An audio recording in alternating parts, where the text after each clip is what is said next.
Hello and welcome. While the year 2020 has taught us many things about the state of our planet and the need to be more mindful how we're treating our environment. Now let's think about it for a moment. We've had fires, drought, floods, and depending what theory you believe about the origins and the reason for COVID-19, we're still living through a pandemic. So this year really is teaching us, the human race, some serious lessons. And one would hope that we would start to be more mindful about the state that we're leaving our planet for our children and their children's children when we're gone. And you may have heard of the word sustainability before. Well, today we're going to chat a little bit about it and how we can do our bit to help our environment and lead by example to teach our kids the simple foundations that can be easily integrated into our daily lives. You know, and in the words of the late and great Whitney Houston, I believe our children are the future.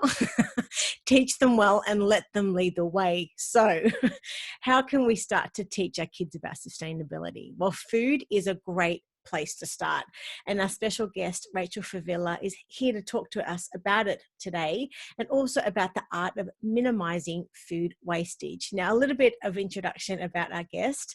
Rach is a comedic nutritionist and yoga teacher who provides evidence-based information about how to stay well and calm in the most thigh-slapping, hilarious way possible. And she's also the author of the book, Periods, Poo and Glorious You. Thanks for joining us, Rach. How you doing? Oh, my pleasure, Rach. Thank you, and thanks for throwing the Whitney Houston line in there. You know, I love I me some know. Whitney. That's why I put it in there, my friend. I know you love your songs and you love to sing. So yes.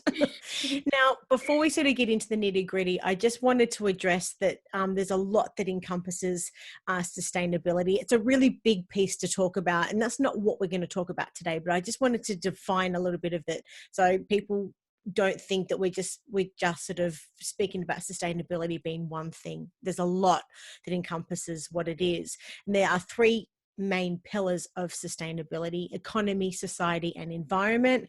And these principles also informally used as profit, people, and planet. So it's not the big picture that we're talking about today. We're only really talking about and addressing the pillar of planet, and in particular food, with regards to how we can actually teach our kids about sustainability through that.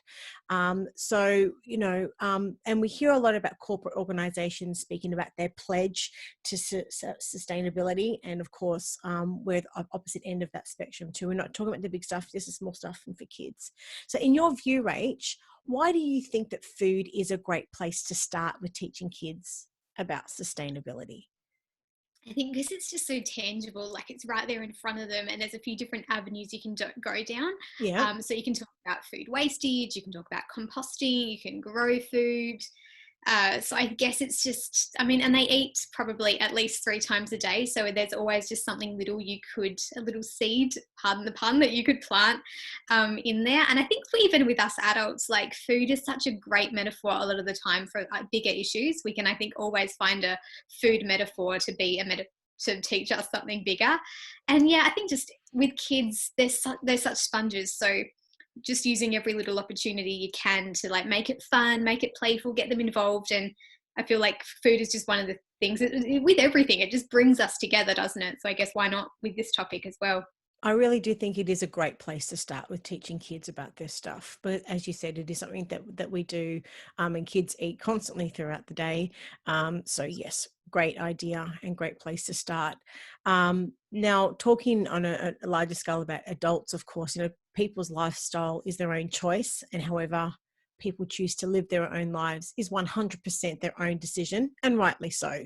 But in that regard, we've seen some changes to our lives of late that people haven't had much of a choice about. And starting with, you know, talking about food and of course with supermarkets, starting with the fact that we've had to start adapting to, you know, the plastic bag scenario and not using it's the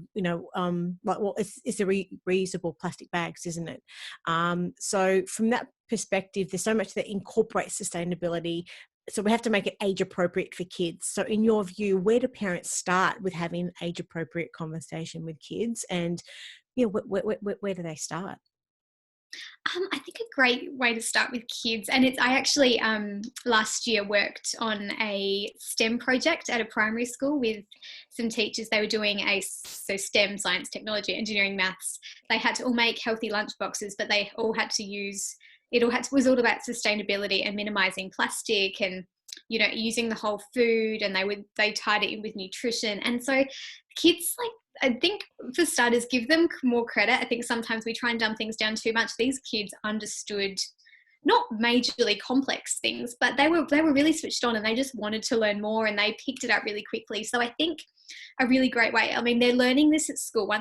Pretty sure once they go to kindy or at least reception, they're starting to, the sustainability language is starting to filter down into the curriculum. So they're kind of exposed to it at school. A lot of classrooms have compost bins and all of those sorts of things. So I think it is just simple about teaching them that they can put they could eat their apple core, but if they don't want to eat their apple core, it can go in the green bin. It doesn't have to go in the trash can. How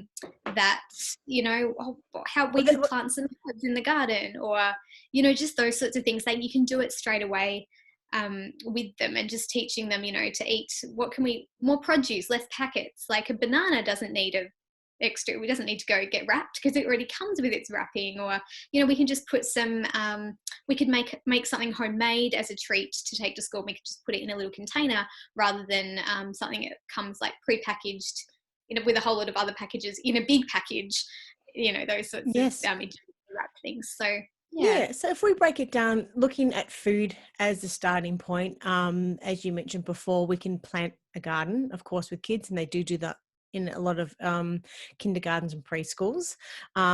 Minimizing food wastage, which we're going to speak about more in a moment, which is a bigger part of the conversation, of course, and making compost for kitchen waste as well.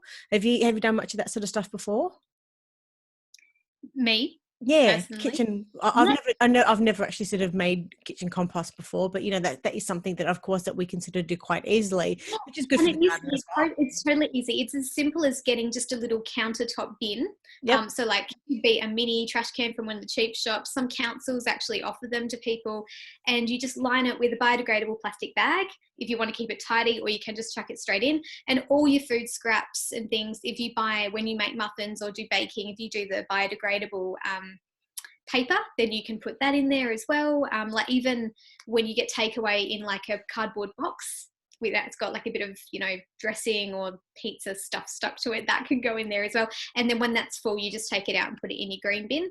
So it's really easy. It's actually the compost is actually closer in my kitchen than the actual bin, so it's actually easier to do that. So we've got the plant in the garden, and then we've got making the compost. So if the compost can actually go into the garden, then that's a win-win. And one thing you speak about in your article, which we're going to speak about more in a moment, but which is something which is really quite helpful, is questioning whether we're actually going to use all of the things that we're buying, like really spending the time of going through our pantry and going through the fridge, seeing what we actually have before we sort of make that big long food shopping list and going actually and buying more, which a lot of the time, and there's nothing more frustrating, let's face it, than actually sort of throwing food out and then having to put it in the bin and it's gone. So when we're looking at sustainability, really taking the time to be mindful of what food we already have at home, and I think you do articulate that really well in the article. Now, away from food, there's lots of other bits and pieces that we can actually teach kids and lead by example. Of course, taking the time to recycle our rubbish into the right bin, which is a really good thing. Stuff you spoke about just before about making homemade items instead of buying new ones. There's nothing better than actually, making a homemade card as opposed to having to go out and buy a new one. And the new ones, of course, come in plastic and all of that stuff. So really being thoughtful of going, what do we have in the house that we can use? Now, this is another big one, fixing items instead of going out and buying a new one. Now, I'm not sure about you if you've ever been to a communist country before, but I've actually witnessed firsthand in Cuba as an example, where they don't necessarily import the amount that we would here in Australia or other sort of countries from China, where they literally have to either fix or recreate for something they already have at their disposal. So, fixing items instead of going out and buying new ones. We don't necessarily always have to have new shiny things. And that's a really really big life lesson I learnt anyway personally from being in that country and seeing the way that they live and just thinking, well, you know what, the old watch just worked just as good as a new one once it was fixed, so we can fix things. So, you know, there's other things that we can do around the house, of course, with electricity, ensuring that, you know, we don't need all the lights in the house to be on only in the rooms that we're in. Lots of different things we can, I guess, lead by example. So it's just a point of view of actually being mindful about and being committed to actually to sustainability, if I can get my words out. Absolutely. And I think making it a habit, I think once things become a habit, it's not an effort anymore, you know, like, oh, I have to do this. It's like, oh yeah, you find yourself just going, oh, the light doesn't need to be on. And I think kids love that sort of thing. Like, make it a game for them to be like, how much can you save me on this month's power bill? You know, if you see a light on, you have permission to turn it off. You can turn things off from the wall if you like. And just those kids love playing cop, you know, and being like, I'm going to arrest you, you've been using too much power, like, you know. So make it fun for them, and then they feel important, like they've got a job, and, you know, all of that sort of stuff. So yeah, so there's definitely lots of things around the house that we can actually do. But getting back to food, we published your article titled Sustainability Dining from A to Z, Part 1. So for someone who hasn't read the article yet, can you give us a little bit of an overview what it's about and just tell us what inspired you to write it? Yeah, sure. Well, I wrote it. Now, keeping in mind, I wrote this months ago, before there was COVID, before there was all the other stuff that's come to light. Sorry, not stuff. Causes that have come to light in the recent weeks as well. Obviously, they've been brewing for centuries, but they've really exploded in the last few months. So I wasn't trying to take away from that. But I wrote the article about ways that you can just really simply teach kids about sustainability starting at the dinner table or in the kitchen. And I've written it in, this is part 1. So it's A to Z, but this is part 1. So it's A to G, and each letter we're talking about, like A is for, B is for, and you get a little tip about something you can do and your kids can do, your whole family can do to the kitchen for sustainability. So it's like C is for creativity, and it's like, oh, I know the recipe says this, but do you know what's similar? You know, say the recipe says broccoli, but we've got cauliflower to use up, and they're kind of similar. So why don't we just put cauliflower in instead of going out and buying broccoli just because the recipe said so, and like having a bit more autonomy and those sorts of things. E is for electricity. You know, do we need to cook, or could we like do a serving suggestion? Could we just do a bit of a, you know, tapas sort of platter for dinner? Or could we bulk cook? So if the oven's on for like one batch of muffins, could we put in a few trays of roast veggies, and then we can have them for like salads or lunches, or and just again get into the habit of going, oh, how can I be more resourceful? And you mentioned also with quite a few of the food items on that list as well, really, that there's a lot of, I guess, talking about broccoli as an example, instead of just, you know, using just the floret part at the top, you know, realistically, you can use the whole broccoli. I think that's normal, because I use like the stalk part, but, you know, you were mentioning offline before that maybe not everybody actually uses the whole part. So realistically thinking, well, a lot of the time we can use a lot of the food items that they're actually buying, like tail to tail, like the whole lot, as opposed to just throwing part of it out and going, well, you know, I'm not going to use that part of the animal or that part of the vegetable maybe. Yeah, and a really cool resource that you might want just popped into my head now. It's Simpalicious by Sarah Wilson. It was a zero waste cookbook. So over like hundreds of recipes in it, not one scrap of food got wasted the entire time. There's even and it's a little bit out there, she even made a banana cake using the banana peel. Now, I haven't made it, can't vouch for it, but apparently the taste tester said it was almost as good as regular banana cake. Almost as good. Almost, but there was no waste. So it, you know, gets brownie points there. What was that cookbook again, Rach? What was that called? Simpalicious. Simpalicious. Okay, and what's the author's name? That's Sarah Wilson. Sarah Wilson. Cool. That sounds pretty good. So in your opinion, though, why is it so important that we simplify nourishment then? This is like my favorite thing to talk about. I think because as a society, and I don't think we haven't meant to, but we've really complicated things, and we've created a lot of rules, and we think there's lots of shoulds and shouldn'ts and goods and bads and can and can'ts. And it really, I just say, come back to real food, what you enjoy, what's available in quantities you enjoy it. And so that can mean you don't, you know, if it gets to dinner time and you just can't be bothered cooking, you can have a smoothie and then like some banana and peanut butter, and that, like, for one night, that's not going to kill you. It's not, might not be a traditional dinner food, but you know, if you've got bananas that need using and daggy greens that could just get blended up, why not? Like, who's going to mind doing something like that? Or just yeah, I think guess thinking, do I need, okay, yes, I've got this recipe and okay, I don't have these few ingredients, but I've got some similar things. Could I just make it without some of the ingredients, or just do some substitutions? Like, it's not, you know, a recipe is a guide, it's not a rule. And I feel like some of the rules we've entrapped ourselves in make us waste more, not make us, but encourage us to waste more food, because it's not, yeah, we go, oh, I couldn't do that because it's dinner, so it has to be this, or Yeah. you know, Being yeah, there with that recipe and just going, okay, the recipe says I need this ingredient, so I need to go in my car to go and buy this ingredient, which I'm probably only going to use once, and then I'm going to throw it out. Is that what you're yeah. saying? Oh, 100%. Yeah, and just I think it's fun to get comfortable with making those substitutions, because at first it's just out of convenience, but then that's how you start to learn to come up with your own recipes. You get a good idea of the base, but then it's second nature. Like now for me, I just, like, it gets to Friday and shopping day Saturday, so I'm like, right, what's for dinner tonight? Well, whatever we haven't used from the week, and we just, you know, cook it all up. Or Yeah. Yeah, if I I've get you. yeah, if I've done a What are big some of batch of your favorite food creations then you've come up with using leftovers then? yeah, so like even last week or the week before, I had like some leftover chickpeas just in a container. Like I'd use some to make some raw cookie dough. Um, like, 'cause I love doing that. You can actually use chickpeas to make like an edible cookie dough, just PS.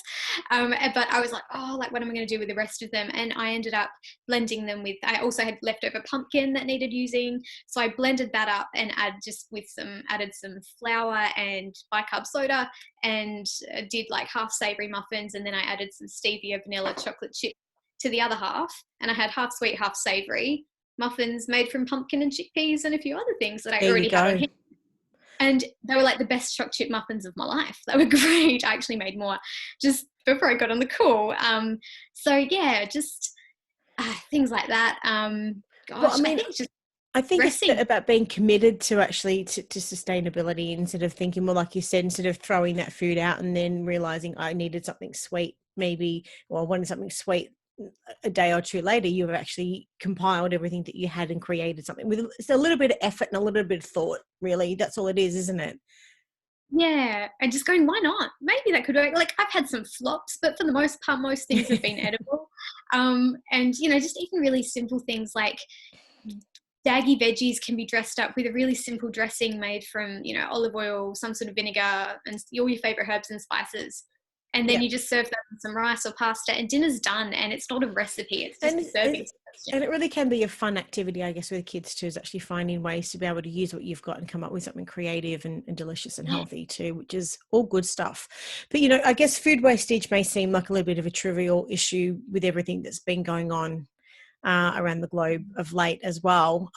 Just, you know, purely, what are your thoughts on this? You know, I mean, people are probably thinking we've got bigger fish to fry at the moment with what's going on with the pandemic, and we've had all the stuff happen in America. So, you know, what are your yeah. thoughts on this?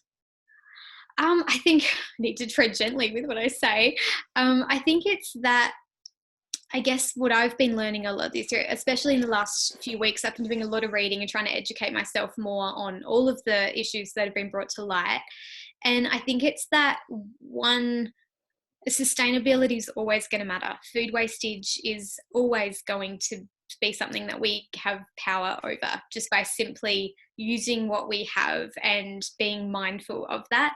And I guess, you know, the more we do that, it leads to saving money. It leads to usually keeping us healthier. It's always going to be good for the planet, because I guess at the end of the day, everything that has been brought to light matters so much. And I really want to emphasize that. But nothing matters if we don't have a place to live, I suppose, at the end of the day. So, Yeah, and food is 100%. our fuel. So as we educate ourselves on, you know, the Black Lives Matter movement and all the other things that are around in the media at the moment, and things will continue to come up, we need fuel to fuel our brains so that we can understand, and the energy to do what we need to do to support and, you know, be united, and without, I suppose, our health we're not going to have the energy to put towards those really important efforts. So I suppose trivial, but it's not really, it's part of it. It's the foundation that then leads us to do bigger and better things.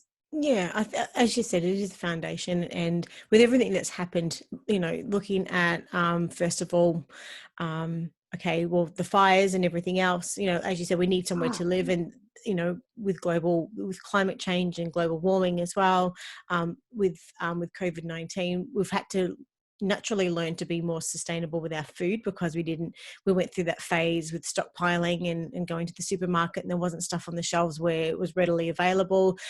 So the world is changing around us. So we need to be able to find more ways of looking after the planet, to make sure that, as you said, we've got a place to live.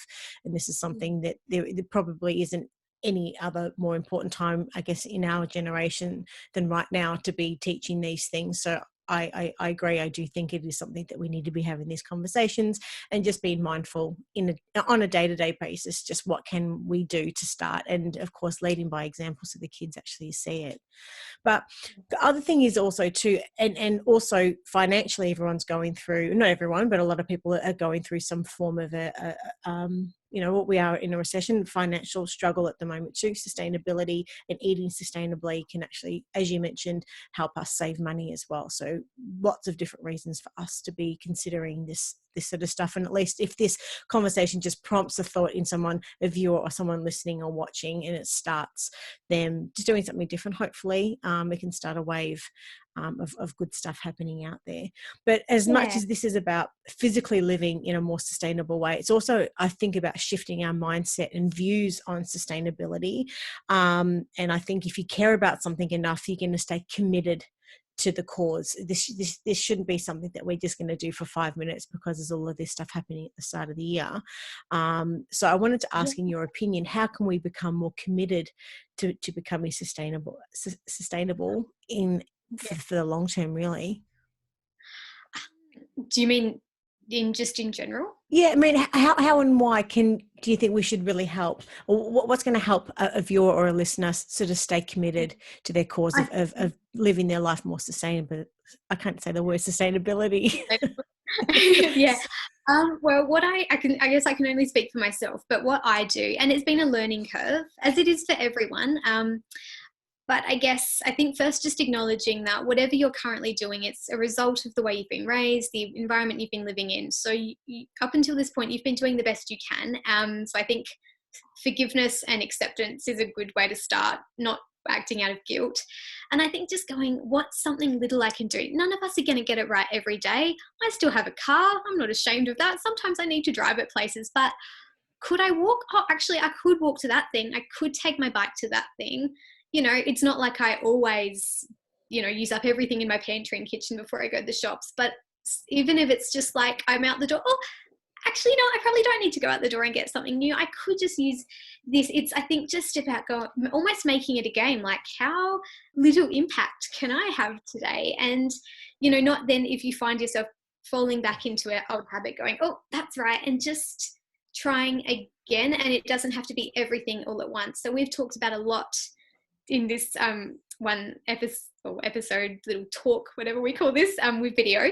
But you could just choose one thing. And then once you've mastered that and it becomes a habit, because that's the thing, change takes time, but once you've mastered one thing and it's a habit, it doesn't feel like an effort anymore. It's just what you do. So it's like pick one thing at a time. And once you're doing that and it's thoughtless, mindless, then you can start something else. And then I said this on another interview that I did recently. I said, it might seem trivial to just do one thing, but if you start today, in 365 days time, this time next year, you could be doing a whole lot more that today would have felt like an effort, but by a year's time, it'll be nothing. It's like, I suppose, going back to kids. I was having this conversation with a friend the other day, and I said, I remember, in primary school, I'd go, like, I'd be in year one and I'd go, oh, what if I can't do year two? What if it's just too hard? What if I can't handle the work? But by the time I was in year two, I knew enough from year one to carry into year two. And then I would have had the same freak out. What if I can't do year three? But by the time I was, and I think it's the same thing. We've all got to start somewhere, don't we? As adults, we leave the classroom, but we don't leave the learning. So yeah. Well put, Rach. Thank you. So this article is part 1. I'm looking forward to chatting to you next time about part 2.